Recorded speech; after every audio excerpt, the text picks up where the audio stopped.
नमस्कार।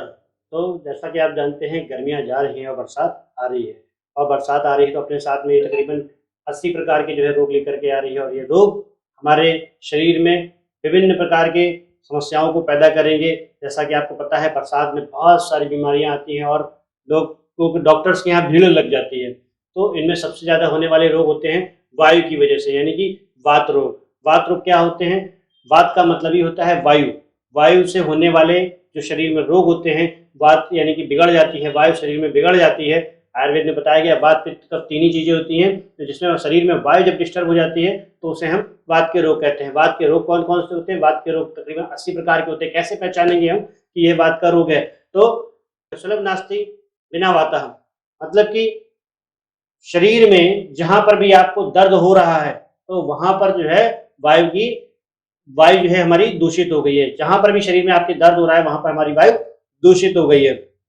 तो अब ऐसे समय पे हम लोगों को जो है क्या करना है? ऐसे समय पे हमें हम लोगों को जो है कुछ विशेष औषधियों के साथ सेवन करना है, कुछ चीजों का ध्यान रखना है जिससे हम इन रोगों से लड़ सकते हैं। तो पहली कौन सी औषधि है? सबसे पहली औषधि है तेल। तेल कौन सा? सबसे उच्च तेल बताया गया तिल का तेल। तेल ना मिले तो फिर सरसों का तेल, सरसों का ना हो तो फिर नारियल के तेल एवं अन्य तेल भी हम लोग प्रयोग में ले सकते हैं। यदि बात अच्छे तेल की जाए तो सिर्फ तेल की बात होती है। जब हम तिल के तेल की बात कर रहे हैं तो फिर हमें क्या करना है? रोज नहाने से पहले अपने शरीर में तेल की मालिश। हाँ, तो अपने शरीर की जो है हमको तिल के तेल से रोज मालिश करनी है, उसके बाद नहाना है। और ऐसा करने से हम बहुत सारे रोगों से, तकरीबन आधे रोगों से ऐसे ही लड़ सकते हैं। इसके बावजूद भी यदि मान लीजिए कभी और दिक्कतें होती हैं तो दूसरी औषधि है घी। हमें थोड़ा सा घी लेना है और घी करके जो है तकरीबन 200 ml में 2 चम्मच घी डाल करके उबालना है और जब वो एक चौथाई रह जाए तो उस घी को पीना है। ये घी से बना हुआ जो घी और पानी का जो मिश्रण रहता है ना, जब ये शरीर में जाता है तो हड्डियों में जो दर्द होता है, जोड़ों में जो दर्द होता है या मांसपेशियों का ऐठन का जो दर्द होता है, इस दर्द को ये जड़ से निकाल के फेंक देता है। खास तौर पे गठिया के मरीजों के लिए ये बहुत ही फायदेमंद होता है। जो डॉक्टर्स बोलते हैं ना कि आपके हाथों में, घुटनों में, एड़ियों में ग्रीस खत्म हो गई है, तो ये आपकी ग्रीस बढ़ाने में बहुत अच्छी मदद कर सकता है। इसी के साथ हम बात करेंगे तीसरी औषधि की। वो तीसरी औषधि है लहसुन। कुछ लोगों की बहुत ही अच्छी डाइजेशन होती है, फिर भी उम्र को तो नहीं रोका जा सकता, यानी कि 40 वर्ष के बाद खासतौर पे महिलाओं में या 50 साल के बाद मेनोपॉज हो जाने के बाद में महिलाओं में ऑस्टियोपोरोसिस है, ऑस्टियोआर्थराइटिस है, गठिया है, पैर के दर्द है, पेट का दर्द है, बहुत सारे दर्द जो है उम्र की वजह से आने लगते हैं। तो ऐसे दर्द से लड़ने के लिए लहसुन बहुत अच्छा काम करता है। कैसे यूज करना है? ठीक पहले जो हमने तेल प्रयोग किया था, अगर मान लीजिए दर्द हो रहा है तो उस तेल में यदि हम लहसुन पका के खाते हैं तो शरीर में तकरीबन 20 से ज्यादा रोगों में लहसुन हमारे यहाँ काम करता है। आपने भी पहले सुना होगा, जब पहले सर्दियां पड़ती थी हमारे किसान लोग लहसुन को भूंज करके खाते थे। भूंज कर खाने से जो है हमारे तकरीबन आधे रोग इससे भी हमारे समाप्त हो सकते हैं। इन सब के बाद भी यदि आपके रोगों में जो है कमी नहीं आ रही है तो चौथी दवा है बबूल की फलियां।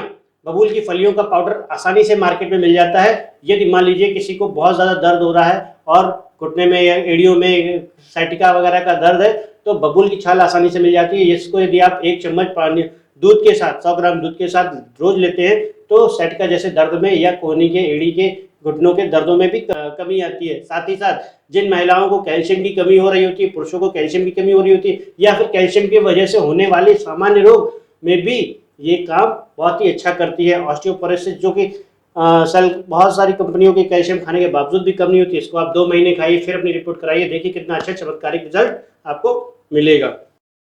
इसी के साथ में हम आपसे एक और बात बताना चाहेंगे। इसी क्रम में जो है और भी बहुत सारी आयुर्वेदिक औषधियाँ आती हैं, जैसे कि चंद्रप्रभा बटी है, कामवीर रस है और विष्णुदुग बटी है। बहुत सारे स्वर्ण भस्म भी हैं, उनका भी आप प्रयोग कर सकते हैं, लेकिन इसको आपको अपने आयुर्वेदिक चिकित्सक के अनुसार ही लेना है, खुद की सलाह से नहीं लेना है। और यदि इन सब के बाद भी यदि आपको आराम नहीं मिल रहा है तो फिर एक चिकित्सा और है, वह है बस्ती चिकित्सा।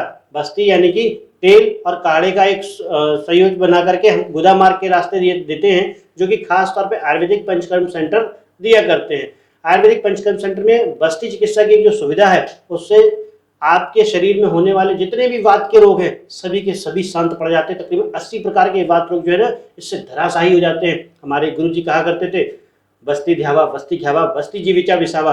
यदि आपको 100 वर्ष तक जीना है तो फिर बस्ती लेते रहिए और बस्ती देते रहिए। बस्ती लेने के लिए आपको अपने नजदीकी पंचकर्म सेंटर में जाना होगा या फिर हमारे यहाँ भी ये सुविधा उपलब्ध है। वात रोगों से लड़ने के लिए ये जो औषधियाँ बताई हैं आपके बहुत ही अच्छी काम आएंगी। और कुछ बातों का विशेष ध्यान रखें, जैसे कि परहेज, दिन में नहीं सोना है, रात को जागना नहीं है, और बहुत ज़्यादा आज के समय में जो लोग मोबाइल चला रहे हैं, बहुत ज़्यादा मोबाइल भी नहीं चलाना है, बहुत ऊंची भाषा में बात नहीं करनी है, बहुत ज़्यादा दौड़ भाग नहीं करनी है। एक सामान्य स्तर पे हर चीज़ को एक बैलेंस करके चलेंगे तो आपको किसी प्रकार के रोग आपको बहुत ज़्यादा परेशान नहीं करेंगे। और इन औषधियों से आपको ज़रूरी बहुत ही अच्छा लाभ मिलेगा, तो प्रयोग करें और हमें कमेंट में बताएं आपको अब किस टॉपिक पे वीडियो चाहिए।